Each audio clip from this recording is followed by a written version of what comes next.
Hello friends, welcome back to my channel K Guidance पर। तो finally इस video में बात करें क्लास 10 के स्टूडेंट के लिए मैथ क्वेश्चन पेपर होने वाला है। देखिए, क्लास 10 के स्टूडेंट के लिए मैथ का जो प्रीवियस ईयर क्वेश्चन है, जो 2023 में सारे जितने क्वेश्चन पूछे गए, तो मैंने ऑलरेडी एक वीडियो बना चुका हूँ, तो उसमें सारे मैंने क्वेश्चन बता दिया है। तो ये आगे नेक्स्ट जो लॉन्ग क्वेश्चन होते हैं, जो 5 नंबर के होते हैं, वो मैं इसमें डिस्कस करने वाला है, ठीक ना। तो ये फाइनली प्रीवियस ईयर क्वेश्चन है, तो इसको प्रॉपर देखना और एंड तक विजिट करना। चैनल को पहली बार अगर विजिट कर रहा है तो चैनल को सब्सक्राइब करके बेल आइकन को प्रेस कर लेना, जिससे video notification back to back मिल सके।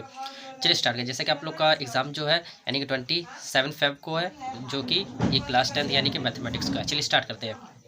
तो फर्स्ट क्वेश्चन कह रहा है कि यदि कोई रेखा जो है यानी कि ए ट्रायंगल ए बी सी की भुजा ए बी और ए सी को क्रमशः डी और ई पे प्रतिच्छेद करती है तथा भुजा बी सी के समांतर है, तो हमें सिद्ध करना है कि जो ए डी का रेशो है A D upon A B equal to है ए ई जो है अपॉन में ए सी के। हमें ये प्रूफ करना है, जो कि ये हमें सिद्ध करना है। क्या है? सिद्ध करना है। तो देखिए, ऐसे क्वेश्चन को जो प्रूव वाले क्वेश्चन जो ट्रायंगल चैप्टर से बनता है, तो उसको करने का एक बेस्ट तरीका ये होता है कि पहले आप जो दिया है उसको इस तरीके से हम सॉल्यूशन हेडिंग डाल करके, ठीक ना, इस तरीके से हम इसको ऐसे करके लिख लेंगे। उसके बाद क्या करेंगे, पहले हमें दिया क्या है, तो पहले हमें एक ट्रायंगल बना लेंगे, ए बी सी एक ट्रायंगल यहाँ पे बना लेंगे, ठीक ना। इस तरीके से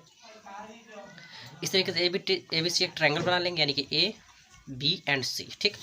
और यहाँ पे कह रहा है कि ए बी और ए सी के क्रमशः डी और ई पर प्रतिच्छेद कर दिया, यानी कि जो ए बी यानी कि ए बी ये भुजा हो गई और ए सी ये भुजा हो गई। इसकी जो क्रमशः बिंदु है, यानी कि जो एक इसका मध्य बिंदु बोल सकते हैं, उसको डी पे और क्रमशः ई पे क्या करती है? प्रतिच्छेद करती है। तो कह रहा है कि बी सी के समांतर, यानी कि जो डी ई जो है, यहाँ पे लिख लेंगे कि जो डी ई जो है वो पैरेलल है किसके, यानी कि बोल सकते हैं कि जो डी ई जो है वो समांतर है किसके? बी सी के। इस तरीके से अब डी जब समांतर बी सी के होता है, तो हमने एक थ्योरम पर रखा है, क्योंकि एक थ्योरम जो होता है, अगर कोई रेखा एक लाइन दूसरी के पैरेलल होता है तो इसका जो करस्पॉन्डिंग साइड का जो रेशियो होता है वो क्या होता है? इक्वल होता है। तो हम इस तरीके से अगर कर लेते हैं तो इसका करस्पॉन्डिंग साइड का रेशियो क्या होगी? इक्वल होगी। तो हम इस तरीके से लिख सकते हैं कि ए डी का रेशियो जो होगा वो क्या होगा? इसके करस्पॉन्डिंग साइड का रेशियो इक्वल होगा। तो हम लिख लेंगे कि इन ट्रायंगल यानी कि ट्रायंगल ए बी सी में, ठीक ना, in triangle A B C में इस तरीके से अगर हम बोल सकते हैं कि ए यानी कि डी ई जो है पैरेलल है किसके? बी सी के। जब डी ई बी सी के पैरेलल है तो इसके करस्पॉन्डिंग साइड के रेशियो क्या होगा? ऑलवेज इक्वल होगा। तो हम बोल सकते हैं कि ए डी का जो रेशियो होगा, ए डी का जो रेशियो होगा वो डी वी के रेशियो के इक्वल होगा। किसके? डी वी के अनुपात के बराबर होगा, यानी कि डी बी बराबर ए ई का जो रेशियो होगा जो होगा वो ई सी के रेशियो के इक्वल होगा। किसके? ई सी के इक्वल होगा, ठीक ना। इतना तो पता चल गया। अब क्या कर लेंगे, यहाँ पे हमको तो क्या प्रूफ करना है, यानी कि प्रूफ जो हमको करना है, कुल मिलाकर हमको ये चीज़ प्रूफ करना है, ठीक ना, यानी ये चीज़ हमको सिद्ध करना है, यानी प्रूफ डेट करना है। तो इसके लिए हम क्या करेंगे, हमें तो इतना आ गया। देखिए, ऊपर वाले मैच कर रहा है, ऊपर वाले दोनों मैच कर रहा है, लेकिन हमें ए बी नीचे ए बी लाना है, अपॉन में यहाँ पे इस साइड में ए सी लाना है, ठीक ना। इसको कैसे लाएंगे, तो एक काम कर लेते हैं, दोनों तरफ वन को हम क्या कर लेंगे?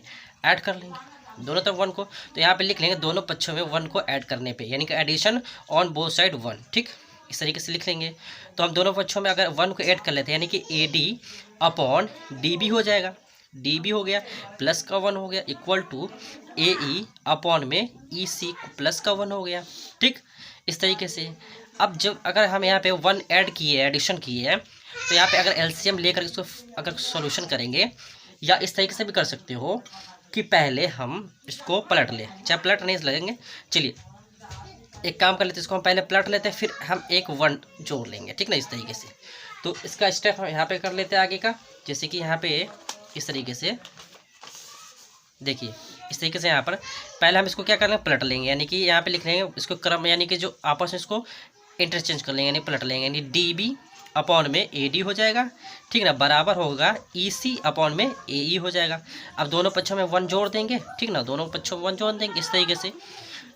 तो हम यहाँ पे एलसीएम ले लेंगे, यानी कि ए डी यानी कि डी बी हो जाएगा, प्लस का ए डी हो जाएगा, अपॉन में ए डी हो जाएगा, इक्वल टू क्या हो जाएगा? ई सी हो जाएगा, प्लस का देखो ई सी हो गया, एलसीएम लेंगे तो ए ई हो जाएगा, अपॉन में ए ई हो जाएगा, ठीक ना। अच्छा देखो, गौर से देखो कि क्या है कि डी बी प्लस का ए डी, डी बी क्या है, डी बी प्लस का ए डी पूरा ए डी बी प्लस का ए डी मिलाकर पूरा ये ए बी बन रहा है ना। तो यहाँ पे लिख लेंगे पूरा ये ए बी बन गया, ठीक ना, ए बी पूरा बन गया। ये देखिए पूरा हम डी बी को और ए डी को जब ऐड करेंगे तो पूरा ये ए बी बन जाएगा। इसी तरीके से ई सी और ए ई को जब पूरा ऐड करेंगे तो ये पूरा बन जाएगा ए सी बन जाएगा, ठीक ना, ए सी बन जाएगा। अपॉन में ये क्या हो जाएगी, ये चीज चल ही रहा है, यानी कि ए डी चल रहा है, अपॉन में क्या होगा, ए ई चल रहा है, ठीक।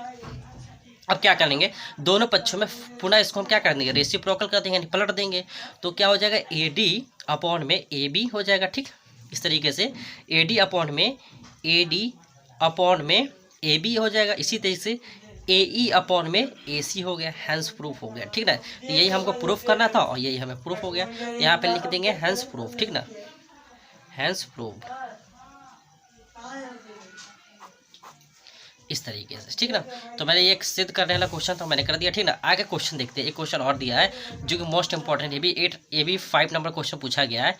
तो क्वेश्चन कह रहा है कि एक भिन्न जो है 1/2 हो जाती है, कब, जब उनके अंश से एक घटाया जाता है। और वह एक भिन्न ऐसा है जो 1/4 हो जाता है, कब, जब उसके हर में एक 8 यानी कि जोड़ दिया जाता है। तो मूल्य भिन्न कौन सा था, यानी कि उसका फ्रैक्शन कौन सा था।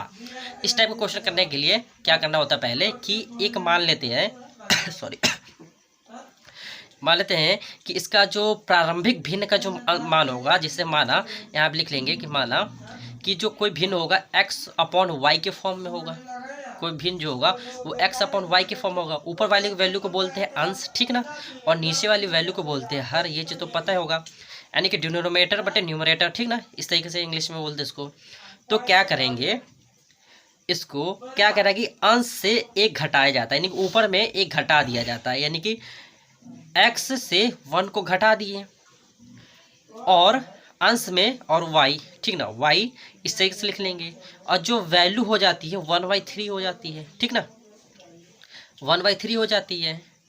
और इसको चलिए हम मान लेते हैं इक्वेशन 1 दिया है, ठीक। अब नेक्स्ट कह रहा है कि कोई वैल्यू जो है वो हर में जब 8 को जोड़ते हैं तो वो हो जाती है 1/4।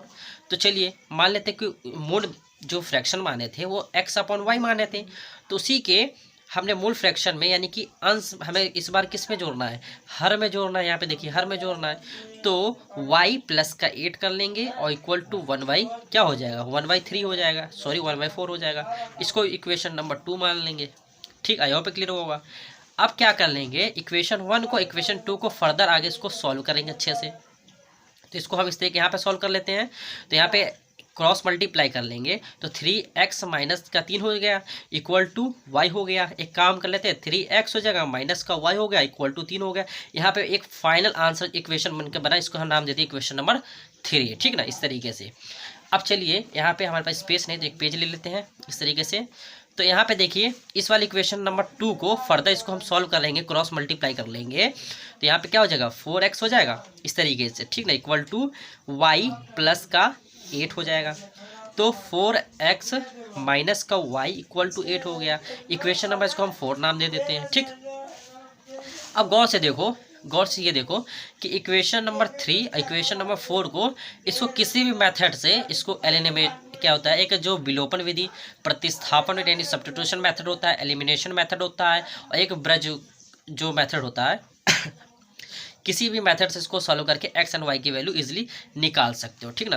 तो मैं ज़्यादा इसको सॉल्व नहीं करूँगा तो वीडियो लॉन्ग चला जाएगा। चलिए आगे नेक्स्ट क्वेश्चन पे देखते हैं। आगे इसके आगे मैंने 2 इक्वेशन बना दिया है, अब दोनों इक्वेशन को सॉल्व करके इजीली x y की वैल्यू फाइंड आउट कर सकते हो, ठीक ना।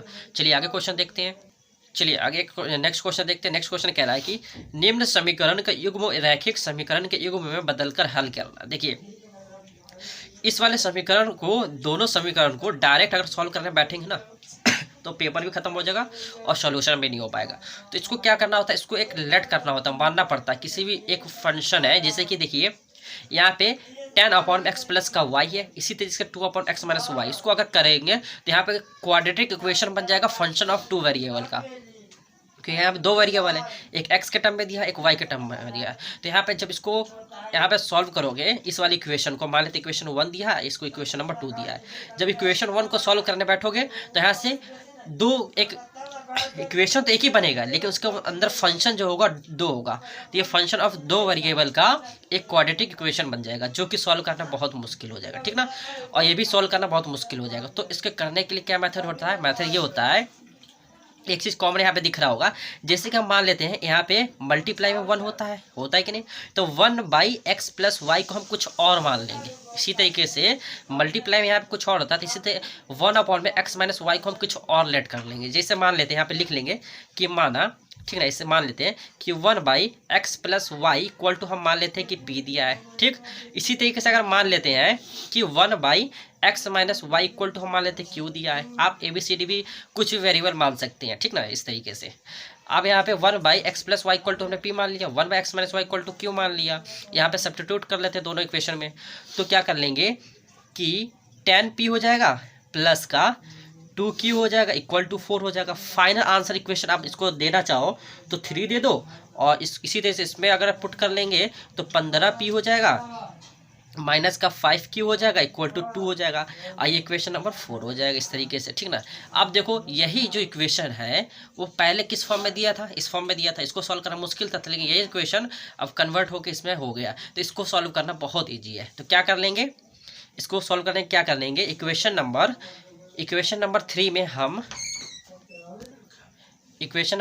क्या कर लेंगे कि इससे हम 5 से मल्टीप्लाई कर लेंगे इसमें, ठीक ना, 5 से मल्टीप्लाई कर लेंगे, और इक्वेशन नंबर 4 में हम 2 से मल्टीप्लाई कर लेंगे, ठीक ना, इस तरीके से।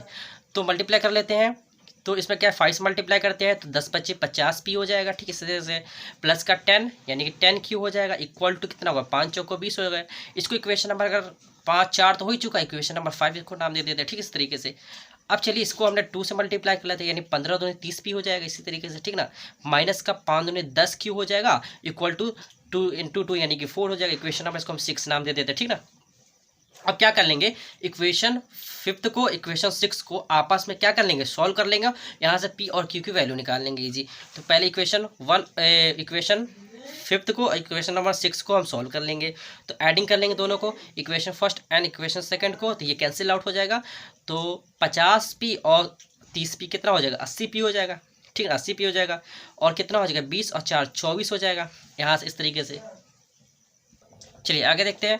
तो यहाँ पे देखिए, अगर p की वैल्यू अगर निकालना चाहे तो p इक्वल टू क्या हो जाएगा, 24/80 हो जाएगा। इसको हम 4 से कैंसिल आउट कर सकते हैं इजीली, तो 4 से काटते हैं तो 4 × 5 = 4 × 24 हो जाएगा। और 4 से कैंसिल आउट करना चाहे तो फर्दर इसको, तो 4 दूनी 8 0 हो जाएगा। इसको फर्दर 2 से हम काट लेंगे, तो 2 × 3 = 6 हो गया, और 2 × 5 = 10 हो गया, ठीक ना। तो यानी कि p का जो फाइनल आंसर यहाँ पे निकल आया 3/10 आ गया। इसी तरह से q का मान निकाल लेंगे, ठीक ना।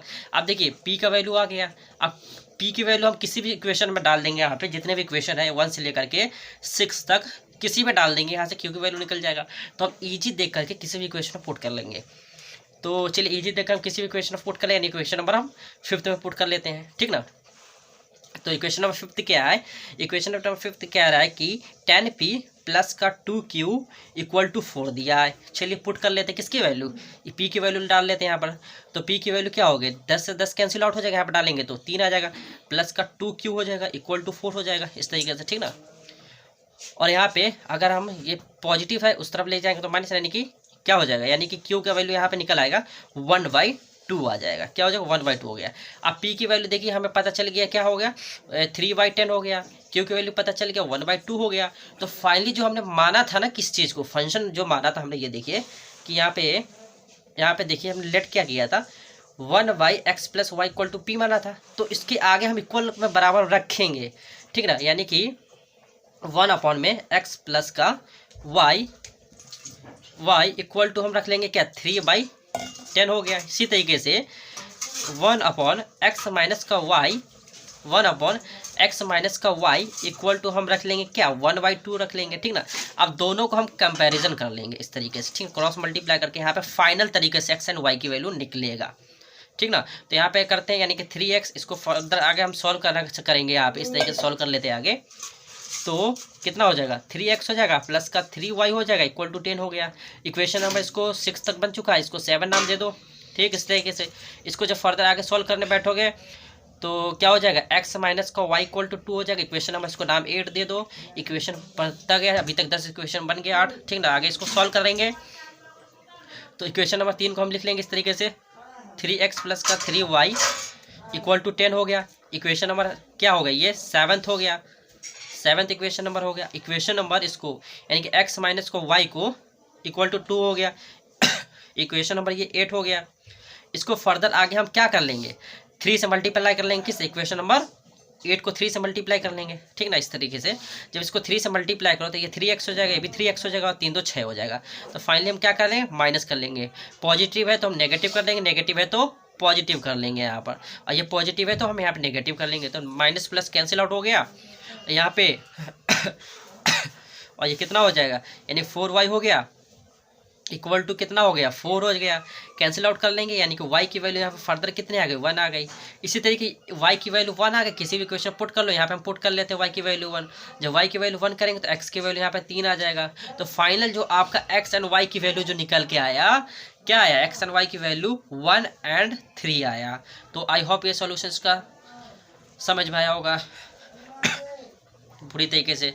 तो वीडियो अच्छा लगा हो तो वीडियो को लाइक करना, आगे वीडियो को ज़्यादा से ज़्यादा फॉरवर्ड करना अपने फ्रेंड सर्कल में, और इसी तरीके से आपको वीडियो मिलता रहेगा। आप देखिए क्लास 12th के स्टूडेंट के लिए मैथ का भी इंटीग्रेशन का वीडियो आने वाला है, तो उसको अच्छे से देखना है, ठीक ना। अभी क्लास 10th के स्टूडेंट के लिए मोस्ट फार्मूला जो इंपॉर्टेंट फार्मूला है उसका क्वेश्चन या उसका कल तक वीडियो एक मिल जाएगा, जो कि मैक्सिमम आधे घंटे की वीडियो होगी, ठीक ना। उसको प्रॉपर देखना, अच्छे से रिवीजन कर लेना, नोट्स बना लेना उसको, और वहीं से क्वेश्चन मिलेगा। चलिए वीडियो को यहीं पे एंड करते हैं।